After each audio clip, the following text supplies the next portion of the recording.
Welcome everyone. Wow, what a crowd for first session of the first day.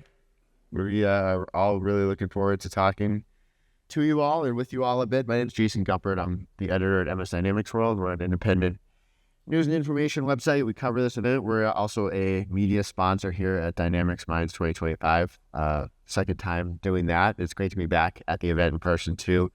I was asked to moderate a session with some really outstanding experts. So we're going to be talking all about reporting challenges in Dynamics 365 Finance and Operations Suite.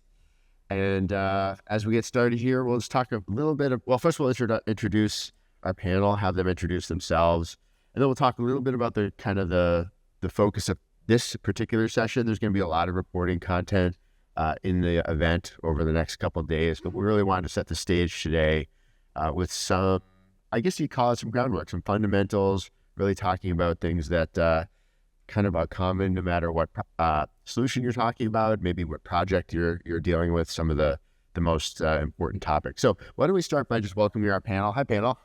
Can I have each of you maybe introduce yourselves? Fernie, I'll start with you. Yeah, it's working. Yes. I am Fernando, but you can call me Fernie. Tudela de Santos, I live in Valencia, and I am a technical architect or technical consultant in Illumina technology. And I work a lot with electronic reporting, and I work with SSRS, and I find it very interesting. So let's talk a little bit about it. Thank you, Fernie. Hi, everyone. I'm Johannes from Docs42. I've been in the reporting sphere for probably around 12 years now in different technologies. And I think you can relate in many of the projects. It's an underestimated topic. Worst case would be last 4 weeks before go live, addressing it, and then realizing, okay, that's not going to work. And that's why I thank you everyone for being also on the panel. I think reporting in itself is such an important topic in the project, and also it involves a lot of change management. And that's probably something that we are going to discuss later on, but I'm very much looking forward to it. We have ladies' microphone.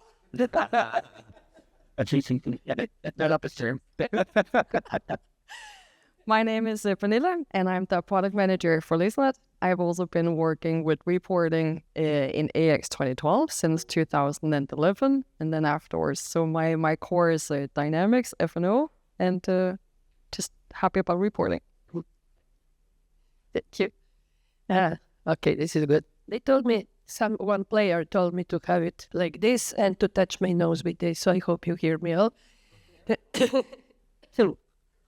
To cough. Hi, everyone. My name is Anya Kolungia. I'm from Docentric. I'm software architect at Docentric, and for this magical event, my title is Print Management Witch, so I will be mentioning print management today as well. I've been with Docentric for almost 8 years, and in AX not much longer than that, 10 years, but all these 8 years in Docentric was about reporting. Yes, I hope we will all have something useful to tell you about what Johannes mentioned. A few weeks before go live, we have to print our invoice. Oops, how do we print it? What is print management first time? How do we set it up? How do we change it, and so on? So we will talk about these challenges. Thanks. All right, excellent. Well, just to get a bit more of a sense who we have here with us today, how many people are Dynamics customers in the audience? All right, great. Partners, consulting type roles, excellent. What else? ISVs, are there people who do solution development? Or yeah, that's the other question. So how many people are technical, and how many people are more technical, would you say, just to get sort of a sense of what the conversation might be like? Okay, great. And more functional or process oriented, or okay. All right, so real mix, and kind of reflects our panel here. We were talking as we planned this about sort of what the nature of this conversation would be. Obviously, we have people from different companies that have their own solutions, right? And there'll be, I think everyone on the stage has other presentations during the event that we'll show you in a little while. But we wanted this to be really a non-promotional discussion, talking about some of the issues that our panelists have already mentioned that we think will be helpful to everybody, right? No matter what solution or what approach you're using to your reporting, your document automation, maybe issues. We do want questions. I think feel free to just raise your hand. We'll try to even get a mic out to you if possible. If you do have questions about our panelists, like solutions themselves, do save those for later. You can find them after the session ends. As I said, they'll also have their own sessions later in the event, even just later this morning. All right, so at this point, I think we're going to start with a few questions. We want to, so you can see as we were talking, we came up with really a broad range of topics, but we might jump around a bit depending on what people really want to talk about here. But why don't we start with sort of the early phases, which is like identifying requirements for reports. Bernie, why don't we start with you, since you're closest to me here. As you start, how do you approach that as you start to gather requirements from a client? Well, I think in this point, we already mentioned something about it, but the important part is gathering the requirements at time. Like when you are gathering all the requirements for the business requirements, you also start to think about the reporting. Because if naturally you tend to think that you first do the system and then you think about how to show it. And if you go that way, you will find that whenever you want to do your reportings and you start to find there's a lot of stuff that you have to do and you didn't take into account, and then it's too late. And then you do version 1, and version 1 becomes the definitive version. You never change it, and maybe it doesn't look the best, or there's information missing. So, and apart from that, in terms of getting the requirements, you have to obviously get key users and the customer very involved and iterate as soon as possible. This is a matter of iteration, testing, and getting to the final thing, because you can't plan everything. There's always things that you are gonna miss. So iterations is key. Anyone else want to add anything? Absolutely. So, and I think there are two aspects to this. I think there's one is the technical aspect, of course, of the actually then doing the requirements. But I think also the first part, which you also mentioned, that in the beginning of the project to get the requirements, and this usually also then relies again to the people that you talk to in the organization, right? So, for example, I think if you let's talk about, for example, invoices. So, if you do an invoice, you will have the people in, like, who do you talk to at the organization? Do you talk to the IT or do you talk to the business? And then if you talk to the IT first, like, how are they going to talk to the business? And from our perspective, like I think that usually if you involve the business quite early on, like really to which fields do you need in that report and where do you need it? And for example, just a simple thing to have like a workshop, non-technical, to do like a Word document, no technology involved, no nothing, but just to let them tell you where you want what.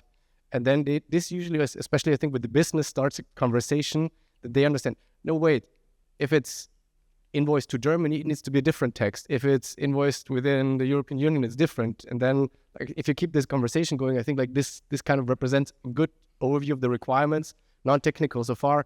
And then, of course, it's the technical part. When that starts, that's where it gets technically challenging. And yeah, that we have all our approaches to that. Yeah, on the technical side, do we want to add anything else about like key details that you might want to know upfront, that we have to use a particular reporting tool, we have to use a particular approach that our companies always use? Do you need to sort out any of those questions early on, so you're not surprised, perhaps? Yeah, absolutely. I think like classical would be like groupings, like for example, repeating tables. Then maybe you have some calculations in the tables, like the VAT, like is it a VAT 15, 19? Do you want to repeat it on the line level? Do you want to repeat it on the after?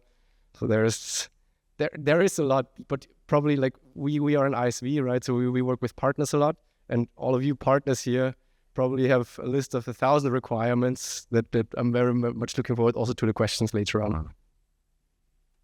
All right, well, let's move on. Microsoft has they've adapted their, I guess you would say evolved their release strategy of their own with the D365 finance and supply chain management solutions. How does that impact your customer strategies? How does that impact sort of the way you develop and maintain reports? Pernille, do you want to take this? I get the fun question.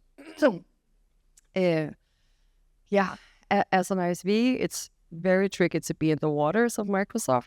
They do a lot of changes. We all love graph changes, etc. SharePoint updates, Azure Stores updates, love it. But no, we have a lot of global customers, all of us, and I think we spend a lot of hours and a lot of money to make sure that our products are absolutely compliant, a lot of time testing. But for me, it's more like every time Microsoft does something new, we just get something new to play with, and we can just do more fun stuff. So it's for me, it's like a pros and cons thing. Sonia, are you watching anything in particular as Microsoft sort of updates their roadmap and their policies for updates? Yes, you remember that I was the one, when we first met, I was the one who raised that problem, that last year was only about chasing Microsoft security-related stuff they made. So we released less interesting features in last year because of chasing Microsoft. So for me, there was a lot of cons. But of course, all ISVs have to be in the preview program.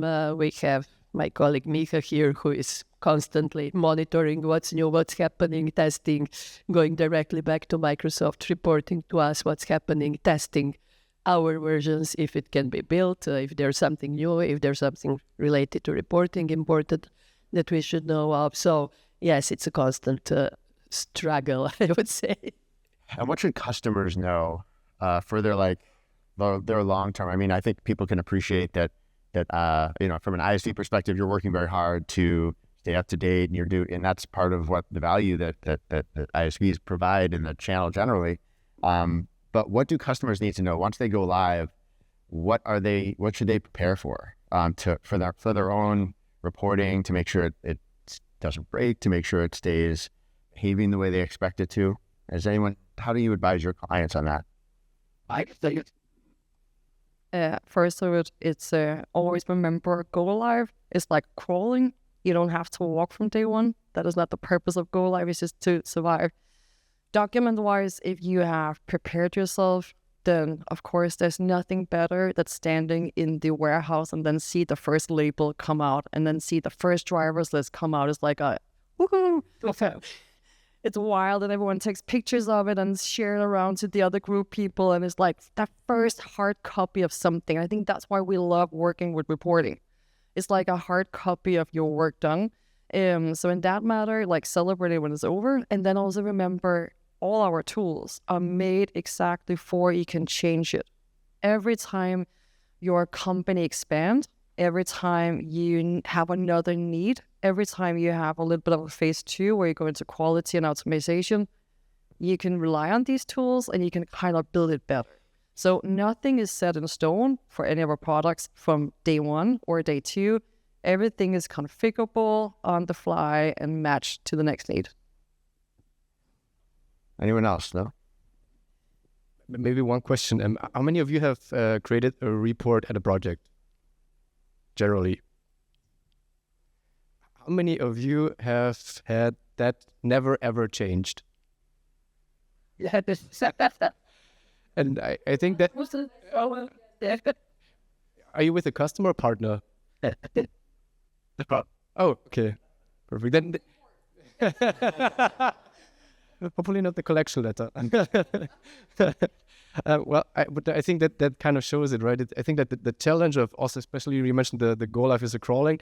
A go live, of course, is a footstep of one day, but the requirements will keep on coming. And even if you start from the delivery phase and then enter the support phase, you will keep on editing the reports. And I think like the better you create the foundation, of course, the better you can do. But also Microsoft also always creates new options to that, and that's for Microsoft standards. We need to adapt to that. So if you add SSRS, you now have the options of electronic reporting. The same for us as ISVs. We need to provide data sources for the different ones. And at the end of the day, I think like keeping on with the requirements and like already knowing upfront that it's going to be a constant process is going to make it easier, and it's not going to be like, oh, not another requirement. How I'm going to solve it. I want to add something to that. This is completely true in every technology. Either if you do SSRS, ER, I am going to focus on the vanilla ones, not on the adhesives that you can get, and they are good. But if you go with the standard, you mainly have SSRS and ER. So the first thing is, when you have to pick it, you have to understand what you're choosing. I think SSRS obviously is very, very hard to get it look good, and also from a development perspective, it's very hard. But it has some pros, and ER has some cons that you have to understand. And the cons come mainly on this aspect. When you have to work in a project where you have many developers or functionals, because ER is in the middle of development and functional,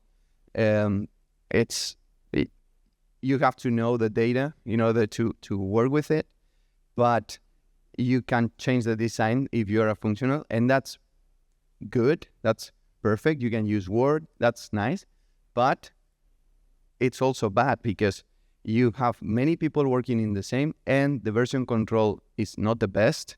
You don't have Git for managing changes. You don't, and also ALM is hard. You have to, in order to deploy to the environment. So that needs to be planned from day one. You have to have a strategy so everybody touch the same thing. There's no parallel versions of the reports because you won't be able to merge them unless you do very dirty stuff that I won't say I've done ever in public. But that's very important. And I love ER. I go with ER normally in my projects, but you have to first plan your strategy and then teach whoever is going to touch the ERs that they need to follow the best practices.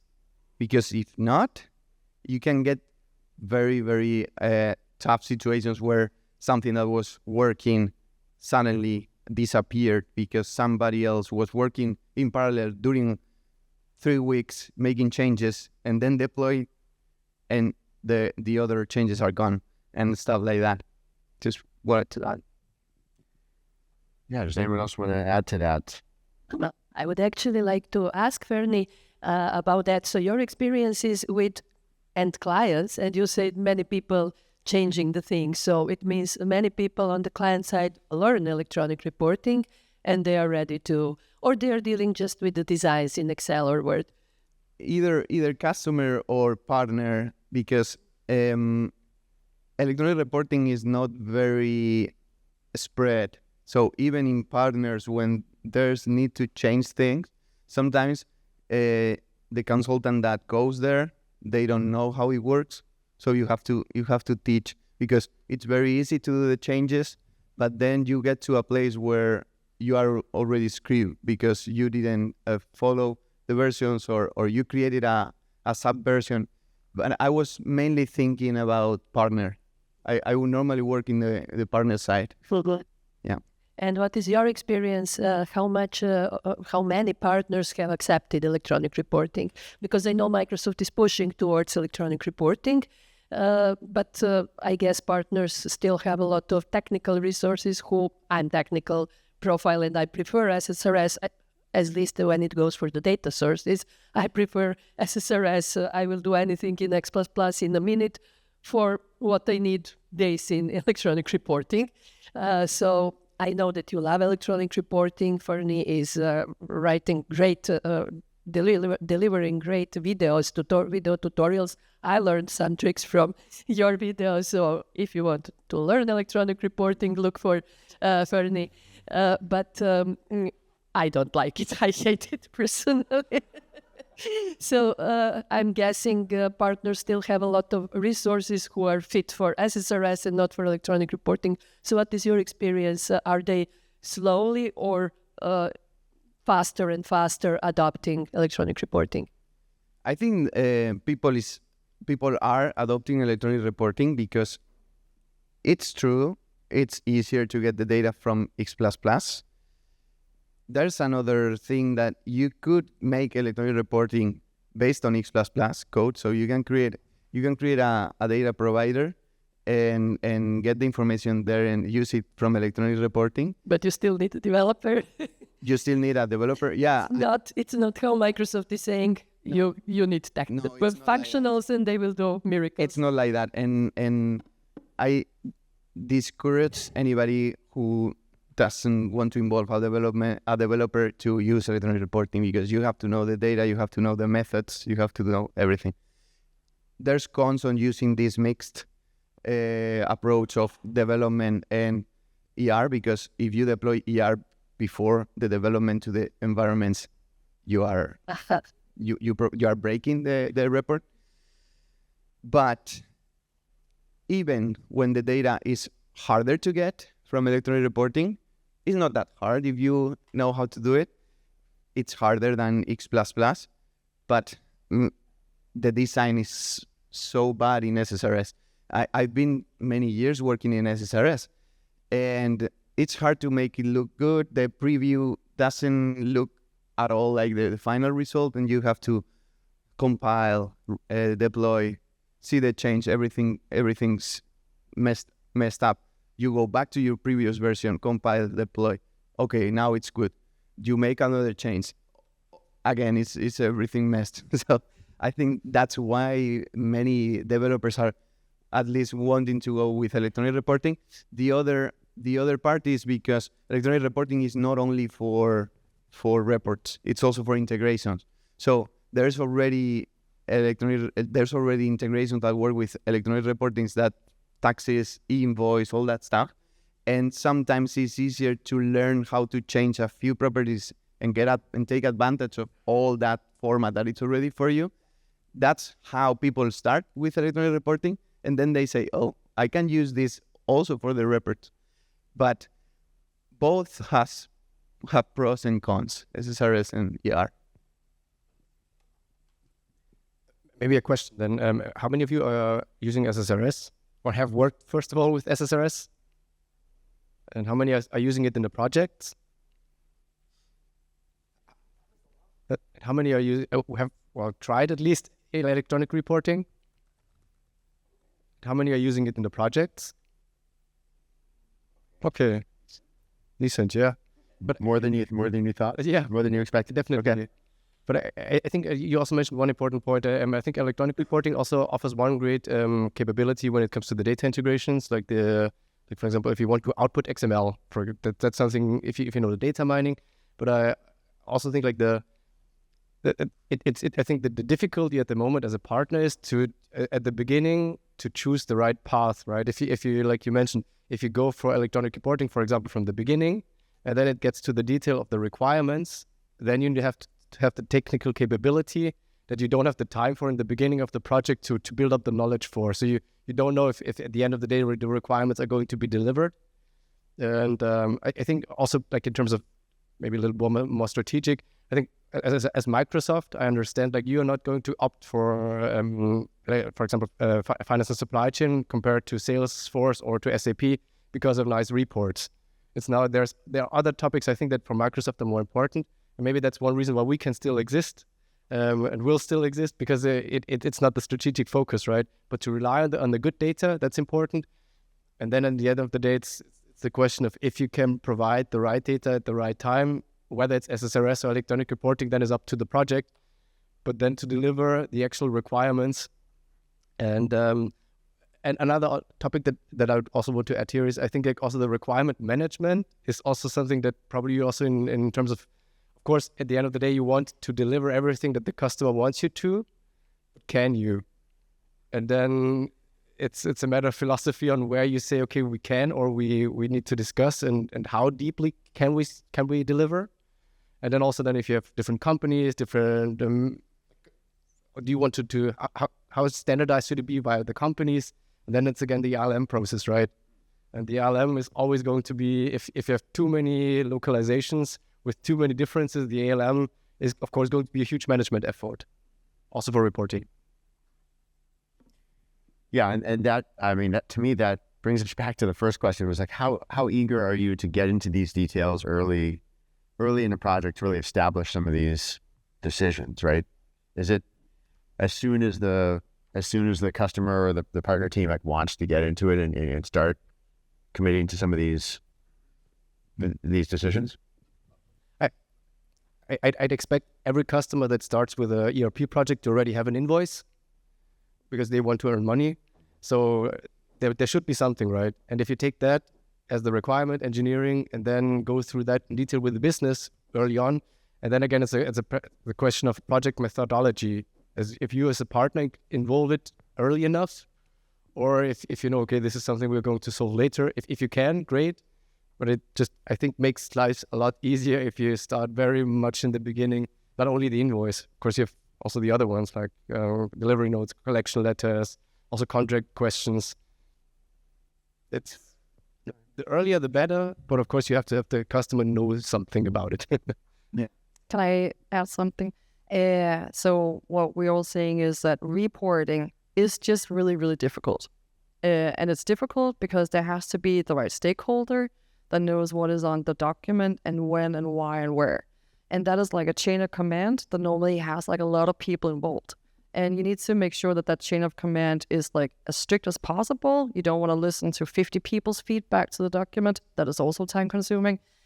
And then you need to treat it as valuable as it actually is. That is actually the reason why I like to sit here, is because we need to remember that reporting is one of the most valuable things that a company actually does. Every time we are consultants, we come out, we scope the project, 10,000 hours. 1,000 hours normally goes to the integration. The integration is seen as always like a sidetrack, super important. But when we're talking about reporting, we're talking about integration to our customers and vendors. That is equally important, if not more important. And is actually also at least the same as difficult, because you map stuff that works together with different programs, different times, different processes. So it has to be taken seriously also by the management, also by the change management, from all the key stakeholders in the project, and be scoped as a valuable project from the beginning. Because we do the same. We integrate different sources. We add pictures from different sources, similar as integration. So pictures, tracking numbers, emails, we do it all. So it has to be as important as the other tracks. That's great point. I would also like to add to that. What we notice is we are not involved in projects, but from the support perspective, I notice that often clients are not involved in learning some main features of their tool, like the delivery methods. I'm continuing where you mentioned emails, for example. So many times people come, they don't have idea what is print management, second mentioning of it. They don't know what's the difference between clicking print and send, or view or send. Microsoft also didn't do the great job in calling the menu items consistently on every form. So each new report you're working with, you have to figure out where's my printing, where's sending, like invoices and so on. So oftentimes I would say everything that we're speaking about very much depends on it. What is the setup of projects? Some companies, they try to do the things by themselves, then they figure out they cannot, then they involve a partner. Some companies, larger companies, they know they won't be able to do it alone. They take a large partner, expensive partner, they do the majority of work, then they say, you know what, now it costs us a lot, we're going to do it alone. Or we're going to hire a subcontractor like Fernie. Maybe, Fernie, how many times it happened that you come at the end of the project to... Even Microphone. correct. Or they even ask me to teach them, not to fix it, teach them how to fix it. It's like, that's gonna be hard. Exactly. So my point is, partners often, of course, they're under the pressure to finish the project. But in that project, I think some, teaching should be also some knowledge transfer should be planned. I don't know how often people do that. Companies are not aware of it. Partners worries about, to make it work. So those things I think are also very important to think about, building the knowledge of the crucial element features of D365 that are helping you to email invoice to your customers, for example.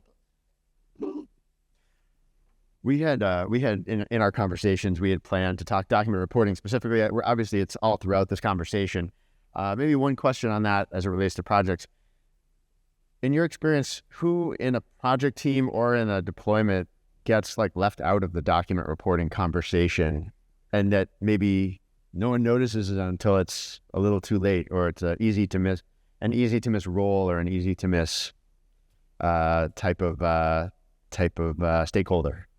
I have real life stories. The export invoice, somehow that is always like the day before, oh, we ship to Russia or we ship to somewhere else, so we need something more document.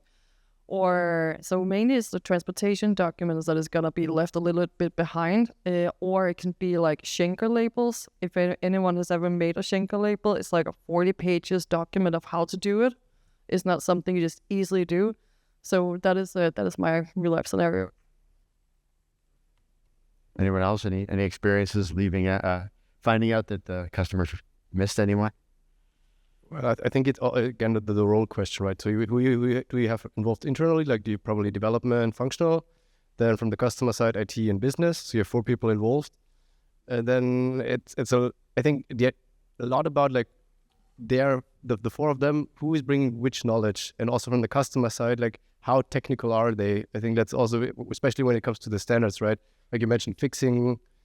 Like, teach me how to fix, and then worst case, hey, teach me how to fix SSRS in combination with X++ code. How do I group this 2 days before go live? If you can do it in 2 days, then that's even impressive. If you can teach somebody to do it in 2 days, that's out of this world.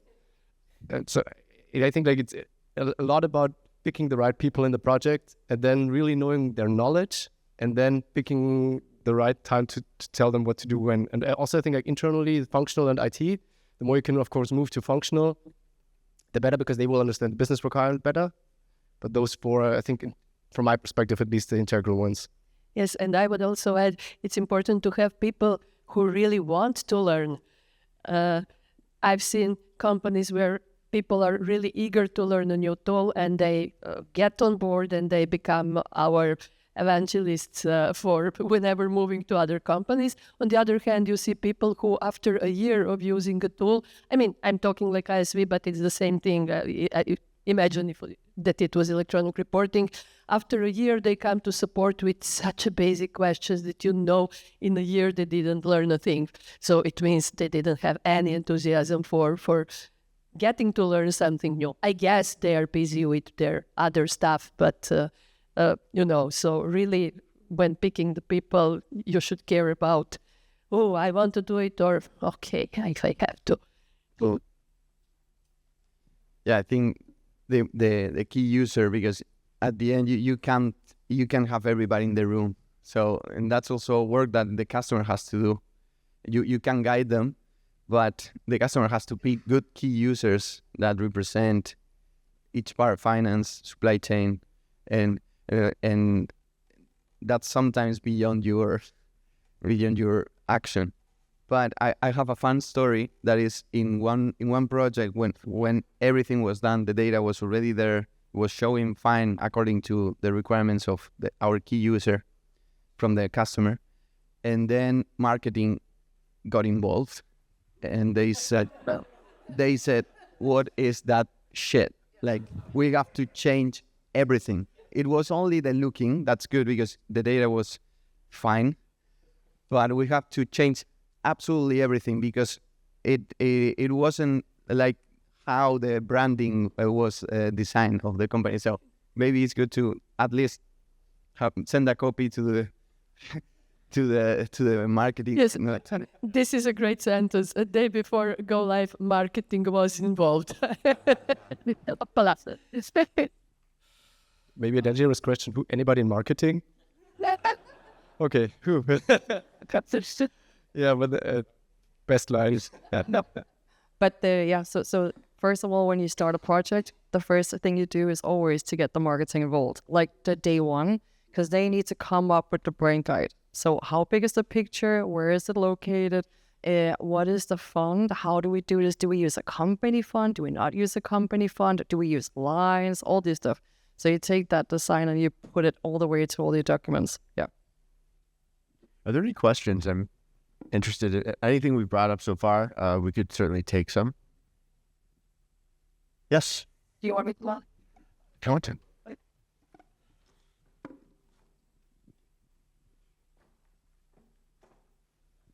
Hello? Oh, perfect. I'm curious. I heard this at this conference 2 years ago, and I'm starting to see it more often too with some of the newer projects that we're doing. But how are you guys feeling about partners or customers directly that might prefer to use Power BI for all reporting needs internally, but maybe use SSRS or one of your tools for customer-facing documents? Do you have any maybe arguments against going down that route as a reporting strategy? No, whatever tool works for you, works for you. But again, Power BI is a design tool. Our products is design tools, basically doing the same. So if you want to use two products, you use two products. If you want to use one product, you will use one product. Yeah, makes sense. And also, I think like it's a different use case, right? So usually, if you have the BI more for like let's say if you want drill down in controlling, then that's where you want to find like who went to DynamicsMinds and drank too many beers and did it on the company.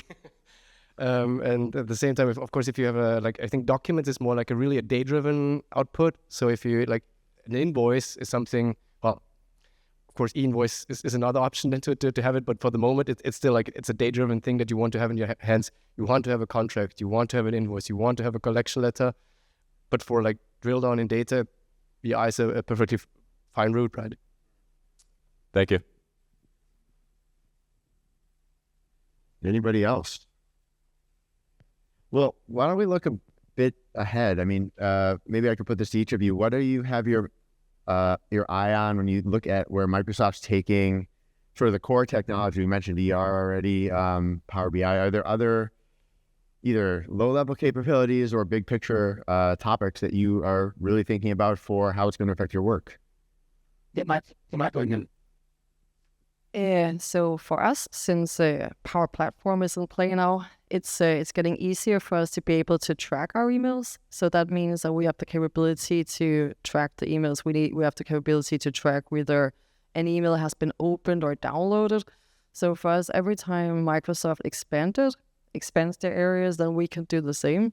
And it just gives us, because I think all of us, we have 1 million ideas, like 1 gazillion million backlog ideas, what we want to accomplish, how we want to do it. And some of the things we can get only like to hear. And then when Microsoft opened a door or a window, then we kind of get to where we want to. So that was also as we have like a pros and cons relationship with Microsoft when they do updates. We love them if they're good for us, and we hate them if they don't. How many of you have had a question about e-invoicing in recent projects? Not that many, because that's a question that we get a lot. So it's pretty good. But maybe in the future, how do you anticipate in the future? And for example, I think that the e-invoicing question for us, like for the moment, I think that there is, in Germany there's Zugpferd, then there's a standard you have in France, then in Benelux they mostly use PEPAL, and then I think no knowledge, just very, very careful. But I think like somewhere 2030, it's supposed to be like one standard across the European Union. What if you invest now in already like a local standard? And like even we as an ISV, we don't have a clear answer yet on, for example, technically yes, but like legislation-wise not. And I think that's going to be one challenge for the future. Like how are you going to adapt to local requirements that then transform it, for example, to European Union standards? Like I was in the US, for example. Like do you have e-invoicing? It's behind. It's much further behind. Yeah. Yeah. Yes, Sorry about the question. Yes, I like it how from a rather broad question Johannes touched invoices, because I think we are all now worrying about that because we are in Europe, and I guess majority of you guys is also from Europe. So even though there were not so many hands right now up, I guess if the question was how many of you anticipate that in the next year you will have to deal with invoicing, are there maybe more hands than previously? Yes, exactly. And how many of you who anticipated have already a strategy how you're going to deal with it? So yes, that's something that is also very important to us to know.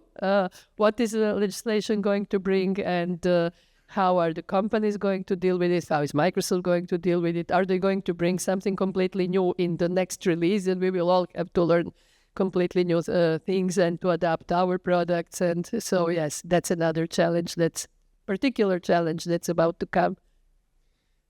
From in my end, I am waiting some years now for updates in Microsoft about how we deal with electronic reporting. Now we move to Dataverse. That's fine. It's better and it's good, but we still lack of a way to handle changes. I was suspecting that for many years, but I think I lost my hope. So probably they will come with an agent there, with a copilot or Co-pilot engine for reporting. Woohoo! That would be nice. Regarding e-invoicing, I'm from Denmark. In Denmark, we've had them for 10 years. So for us, it's like breathing. Similar in the Nordic countries, we have FinInvoice, Via Invoice. So if you have questions about e-invoicing, ask one of the Nordic colleagues or us, of course. But it's not super scary. And as long as you get a handle, understand where to deliver it and how to do it, then it's very simple. All right, excellent. I think we're getting close to the end here. Before we end, I do want to... Oh, another question. Yeah, feel free to just browse these. You can see we have a busy week. Lots of sessions coming up. Thank you. All of them. Since you mentioned that... since you mentioned that it's like breathing for you, I'm curious, is the Microsoft standard sufficient for e-invoicing in Nordic countries? Yes and no. So if you take the UAI bill, which is the one from Denmark, which is a very nice name, then it is, I would say, normally we change like 5% of the data structure in the electronic reporting. So this is a bit like the window that opens with Microsoft. Sometimes they give you something like out of the box you can actually use pretty much. So in the tool that I represented, we take it and then we, of course, distribute it to the correct van or send it to a SFTP port that then takes it from there on, or send it directly. So it's more about the distribution that is the biggest problem as I see it, whereas the actual layout is pretty nice. And you have to kind of shift a little bit of things concerning to the contact that you might not be using. So yeah, I would say the Nordic invoices is actually quite good. Yeah. Thank you. All right. Anyone else?